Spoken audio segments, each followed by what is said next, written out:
The Cleveland Cavaliers select Evan Mobley. Has been a historical franchise in this league for years. We have a trade to announce. The Boston Celtics select Jason Tatum.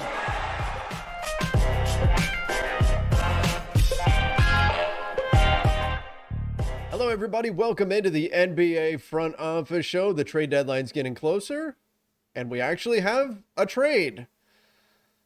Oh, we have a trade. Sorry, man. My energy about this is way higher than yours. Oh yeah, to me, the general. Obvious We're gonna get into this trade, but the general overall, just Twitter sphere reaction to this trade is the Jacksonville Jaguars. What is happening? GIF, right? That's what this is. Like the guy that's he's just in disbelief. That's the reaction to this trade, and I'm sorry, Blazers fans.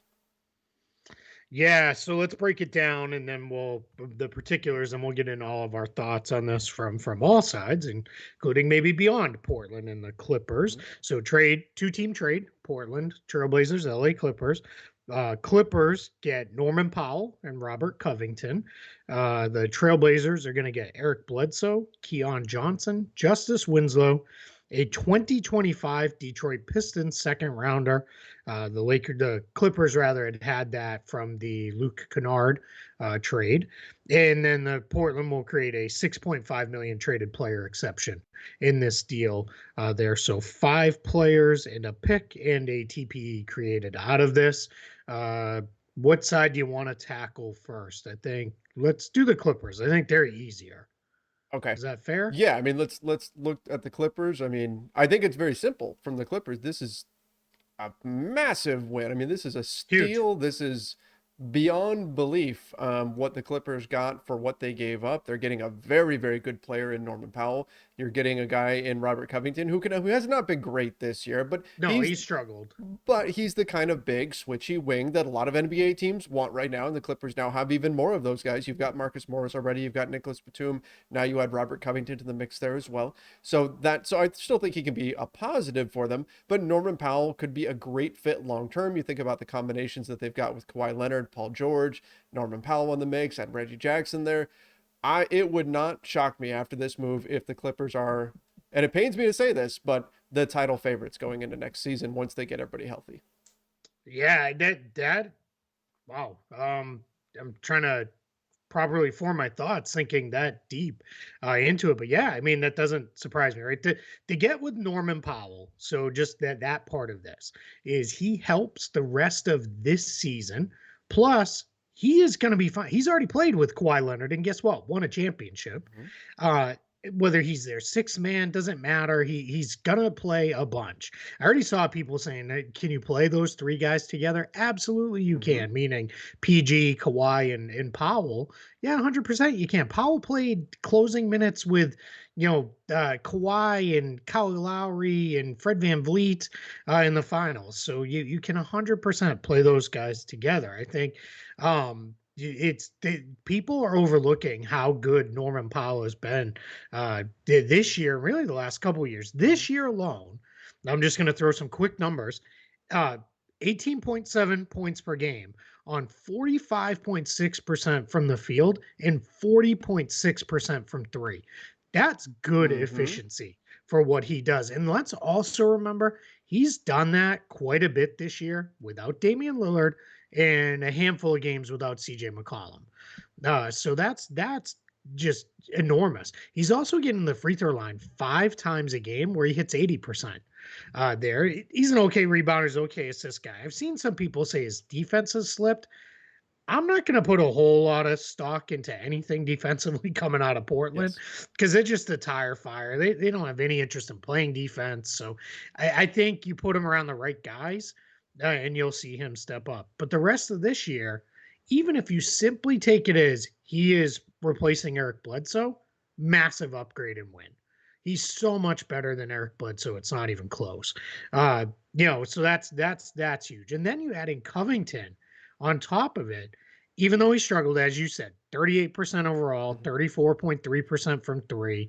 Rebounding defense, that's fallen off a little bit, but still not bad. He's still averaging 5.7 rebounds per game, 1.5 steals, and 1.3 blocks. That's still pretty Mhm. good, even with the shooting having slipped. Now you put him in there with, you're kind of making it work with Marcus Morris and Nick Batum, and now he becomes kind of the third guy in that grouping where Powell comes in, replaces Bledsoe. He's probably going to play a lot over guys like Amir Coffey, Terrence Mann. You've got a lot of different options for the Clippers. I think now this says to me the Clippers are, and I want to pull it up and make sure I have this right. They are 2.5 games out of sixth and 3 games out of fifth. They might climb Mhm. here. If nothing else, I would say Minnesota is now in a rougher spot. I'm not trying to pick on you, but the Lakers are now in a Yep. rougher spot in the play-in. And I mean, who the heck knows with Portland? We'll get to them. They may not even be in the play-in anymore. But yeah, this is a massive home run this season for the Clippers. Then beyond, yeah, Paul's great. This is going to be, really, really good for them. Going forward. And I mean, we said it the other day. Steve Ballmer, is he going to dump salary or what? Steve Ballmer said, "Yeah, right. Let's take on some more." They upped it. Let me make sure I have the number right. They upped their luxury tax bill by $19 million after this trade, and it is going to go from essentially 94 million to 113 million. That is how much they are going to pay in luxury tax. So, Steve Ballmer, let's go. Just keep spending. I just want to win. Great. According to a very quick Google search, Steve Ballmer's net worth is 99.4 billion. So he's basically worth $100 billion. So 19 million. I have a feeling Yeah. he doesn't. He's probably not going to feel that. No. Yeah, you know what I say about guys like him and Mark Cuban and Mhm. these guys who are super rich. Oh, 19 million. They just made it. Yep. Right? They don't care. Like it's, and that's honestly taking all other things aside, that's what you want in a sports owner. Let your basketball people run it and just write checks. And if that's what they'll do, great. Just write checks and move out of the way. And so far, that's what Steve Ballmer's done in LA. He's letting them run their thing. We're not. I mean, he's out there, screaming and yelling and being a crazy maniac on the sidelines. Kool-Aid But man. and he should be, right. I mean, hey, if I just spent $19 million in one single transaction, I'd be going bananas too. So, but that's all I want. Write checks and cheer as loud as you want and go crazy. I also think when you're looking at this, right? People look at Norman Powell's contract. Goes for another 4 years after this one, which is Yep. significant. For some teams, they would just go, we don't Sure. want a long-term salary. Okay, that's fine. But I Hmm. also think it's a reasonable contract and a contract that is movable. And speaking of which, the Clippers now have a number of salaries like Norman Powell. You've got Marcus Morris, Luke Kennard. You've got a lot of these mid-range guys. What if somebody hits the market this offseason? Yeah. What if that somebody's Damian Lillard? Mm-hmm. Or what I'm if, not saying they'd or go Powell back James Harden? yeah, James Harden, Bradley Beal. Yep. Right? I mean, yeah, you can get in the mix now with I mean, yeah, you're absolutely right. Next season, so now let's move off of this season. These are their mid-range, non-Leonard and George contracts. Reggie Jackson, 11.2 million, Luke Kennard, 14.4 million, Marcus Morris, 16.4 million, Norman Powell, 16.7 million, Ivica Zubac, 7.5 million. That is more than enough salary to combine, throw into any deal you want, and you're going to get in the room. Now, they're short on picks and they're very short on young talent. That's going to be the hard part. But those guys are also good enough that and I'm making it up, but if Damian Lillard says, I want to go to the Clippers, those guys are good enough that you could say, all right, well, we can still stay competitive here in Mm-hmm. Portland, and we're getting off the money to Lillard, and X, Y, and Z, and Clippers throwing whatever picks they can down the line, and that's what we do after they're done with their other obligations to OKC, and that's where you go, and that. I mean, now you're in there, and even if you don't make another deal, you said it before. I mean, that team's pretty loaded. Mm-hmm. 1 through 9, 10 guys. I mean, and Powell gives you super good depth because PG and Kawhi aren't going all 82. At this point, they're now out of the range of 60 games a season is probably about where we're topping out for those two guys. And when you got somebody like Norman Powell, you feel pretty good. about that. The rest of the way is, hey, I can plug him in. He's going to get me 20 points a game, and I'm at least covered there on the nights one of the two of them miss, or even both of them miss. I mean, we've said this a lot, but people say, well, where are they going to get the minutes for all these guys? You can't have enough wings in the NBA. You just can't. You can't have enough quality wing players in this league. The way this league is set up, the way things run, particularly when you already have Paul George and Kawhi Leonard, like you said, now you've got the opportunity, if you're the Clippers, Yep. to rest them when need be. And I think you already had that opportunity, as evidenced by how they played without these guys. But now you're adding just another piece to this. This is, I guess, just to put a bow on the Clippers side of things, this is such a, as long as your owner's willing to spend, such a no-brainer move. This is the kind of move that whenever they got Portland to say yes, or heaven forbid, if Portland offered this to them, this is you don't let Portland off the phone. You don't let them go talk to anyone else, because anyone will tell them this is terrible for Portland, and you call this into the league immediately. You don't let them off the phone. Don't let them out of your sight. You get this in as quickly as you possibly can. Yeah, you're absolutely right. I guarantee when either Portland, well, one of the two scenarios, either Portland told other teams, hey, we've got a deal already that we're going to make with the Clippers, or people saw Woj's tweet. And that is just like we learn about trades through that. That happens in the NBA as well. People will see Woj's tweets. Whenever that happened, guarantee there might have been some stuff thrown across the room or two, or at least some pounding of a desk or something like that. There were probably 28 teams that were pretty upset about this and saying we could have beat that for one or both of these guys. Oh, yeah, absolutely. Oh, for one, you could do it just for Powell. Powell alone could have got a better return than what they got. Yeah, I mean, they didn't even get a first. They got a second here. And so, yeah, and I would also imagine 28 other GMs, as soon as this trade came out, immediately speed dial Portland to see if they could fleece them too, to see what they get. I mean, hey, since you're giving away guys here, let's talk CJ McCollum. Hold on. We'll come right back to this, but this is a tweet from Sham Charania.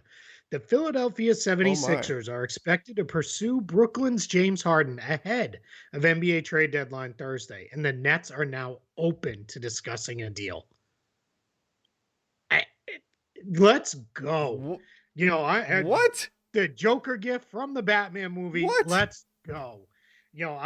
Oh man. Let's go. All right, let's finish the trade, then let's come back to this, because it is, oh man, this is the way a Simmons trade gets done. I love it. I'm so excited. Trevor, I'm filled with glee. I am so happy. I am so happy. Bonkers, guys. For everybody watching, just a little behind the scenes, this probably means we're going to wind up having to do a weekend NBA front office show. Yeah, be ready. Oh my goodness. Okay, so let's finish the trade and then let's get into this. All right, yeah, let's finish the trade, then we'll get into that one, and then we still have like 5 other topics. Oh my goodness. To get into. Guys, this is probably going to be a long show, but you'll be ready, dialed up for the weekend. Yes. Chunk it up. When you got to run away and hide from the family, you'll have plenty of listening and watching to do. All right. The Portland side. So Portland. So looking at this trade from the Portland side, they free up some salary. They clear up, they get under the luxury tax. But again, given who their ownership group is, getting under the luxury tax shouldn't be like, it should be a goal, but if they save some money, that's not something like that shouldn't be the reason to make a trade for the Portland Trailblazers. But in any event. Yeah. So let's talk that part of it real quick, because in general, I kind of agree with you. And trust me, I don't care about saving, billionaires money at all. But what you can do if you're Joe Cronin, hopefully Joe Cronin is the interim GM of the Trailblazers, took over when Neil O'Shea was fired. What you can do now is you can go back and say, hey, now we're out of the tax. So we're going to get our share of that 10 to 13 million. Because that's about what every team that doesn't pay the tax is projected to get this year. So we're going to get our chunk of that.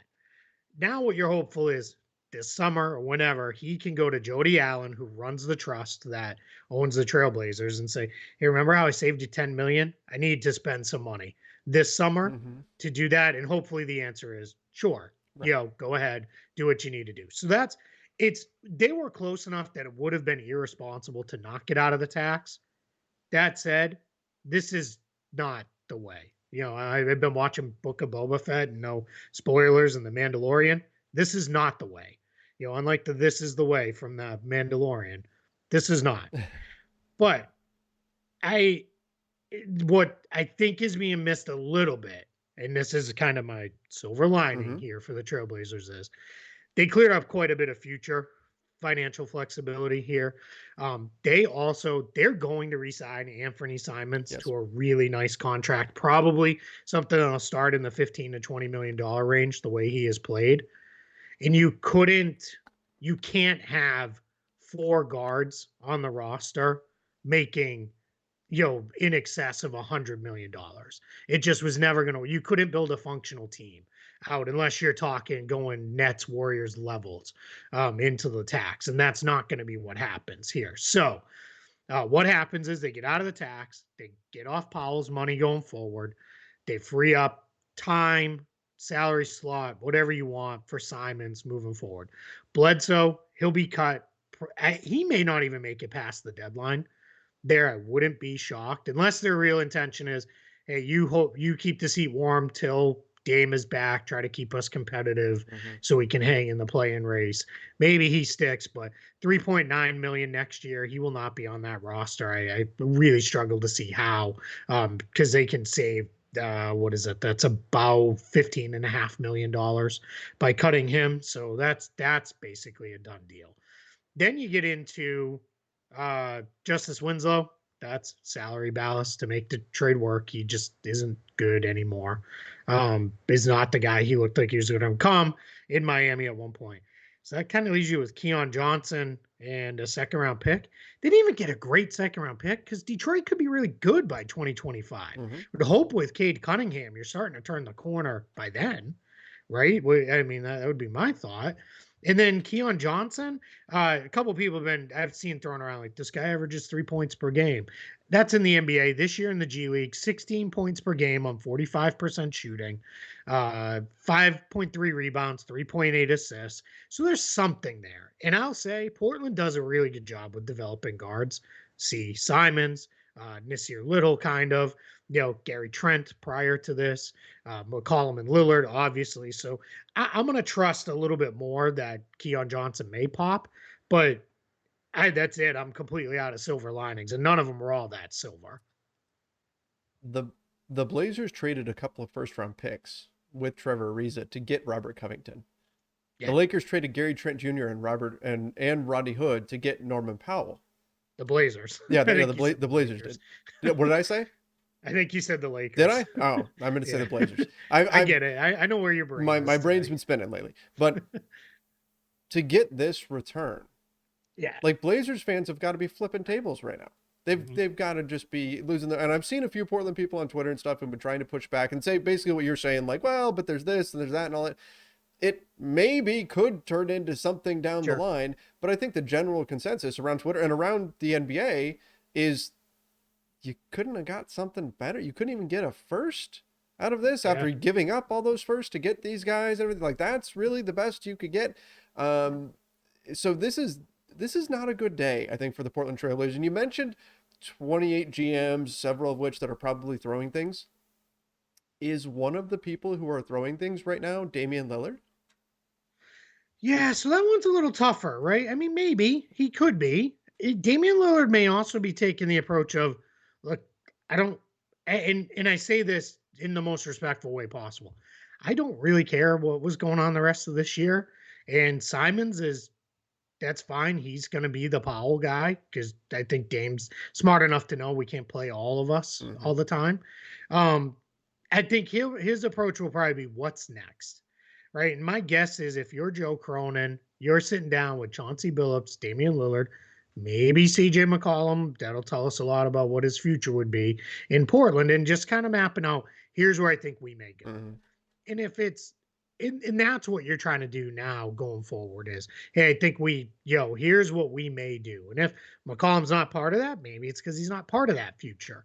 But yeah, we just talked maybe last show, might've been the show before, about Cronin basically saying, yeah, we can't tear it down. Like, that's not who we are. Like, we're not Mm-hmm. going to do that. So I think that becomes a point with Damian Lillard of, hey, we're just trying to we're trying to rebuild around you and get us right back into the mix here. So yeah, my guess is Damian Lillard probably is looking at it with just all right, explain to me what's next. Let's see where we're going. But the important thing is, it's all well and good to lay out a plan here on February 4th to Damian Lillard.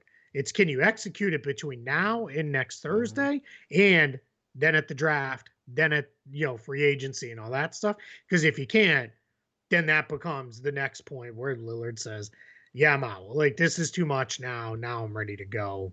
Send me off somewhere else." If this turns into something down the line, right? The flexibility they free up now turns into something down the line. Mm-hmm. Okay, right? Then we'll see. Sure. But that's very Yep. much a question mark. And speaking purely from a value perspective, it feels like Portland got had in this one. Yeah, Like I agree. so, and you could say, look, this is the best long-term future plan. True, but that doesn't mean that you make a trade where you clearly get the short end of the stick in terms of value. Like I could say, hey, and it's not the same obviously, but I could say, you know what, I really want to rebuild my dynasty football team. You know what, I'm going to move off of a running back. I'm going to give away Ezekiel Elliott. I don't want him anymore. He's an older guy. Okay, fine. And I'm going to get a 3rd round pick in exchange for him.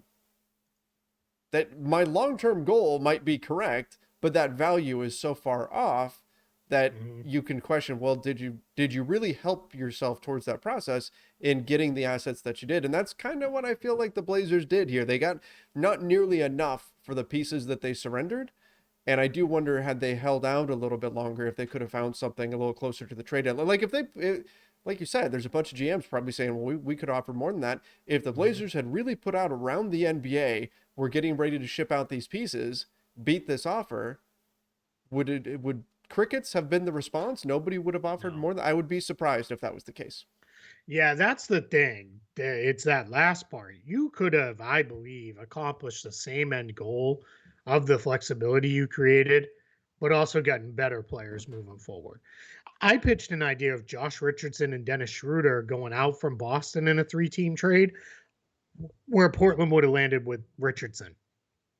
I think Josh Richardson, even at 12 million next year, is better than anything they got back in this trade. Mm-hmm. He's played pretty well, and he also has enough size. You could conceivably play him in three-man units with McCollum, Lillard, Simons as the third guy with any 2 of those guys.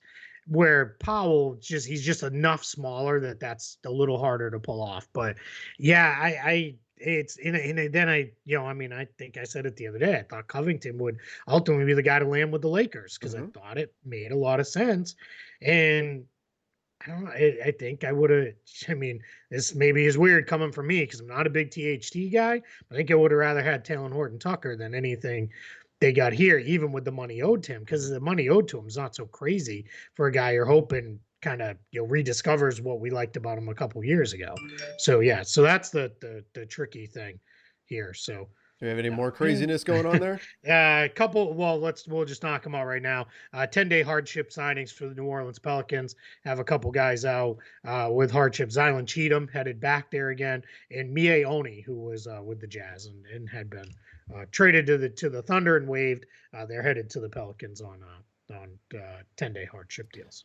By the way, just to put a bow on this, the Clippers also freed up a roster spot with this deal, which Yes. they're going to use probably on Amir Coffey, sounds like. So, yeah, it sounds like to convert Coffee. If Mhm. they decide not to go in that direction, that's just a spot that's good for the next week in trade talks, as well as that's a spot that they can jump in and get something in the buyout market. Correct. But yeah, my guess is Amir Coffey, 100%. He's outplayed his 2-way deal, and they'll probably. Terrence Mann wasn't on a 2-way deal, but it'll be something similar where they'll get him signed to a couple-year deal. There. Let me check something real quick. I just want to see if they've got anything left from any of their exceptions. I don't think they do. They do not. So it'll probably be a 2-year minimum deal for Coffey. But then they'll have his bird rights, and they could sign him to an extension if he continues to pop. He's actually an interesting player. He's not bad. He's played pretty well for them. Yeah. All right. So let's do this then, Keith. We're at 25 minutes now, just about on just the trade. So for the YouTube side of things, we're going to cut the show here, and we will come back in just a bit, starting with the James Harden and 76ers situation. Okay, so we'll come back with that, and then we'll get into all the trade news. So look for that on the next video. We'll have that out shortly. Hopefully you guys enjoyed this. Make sure you do give us your thoughts in the comment section down below about this big Clippers Blazers trade. And don't forget, subscribe right here to the NBA Front Office Show. Turn on those notifications. That way, when I put out that next video, which will be coming along, then you will get notified and you'll be able to get that one as soon as it comes out. All right. Till then, everybody, see ya and stay safe.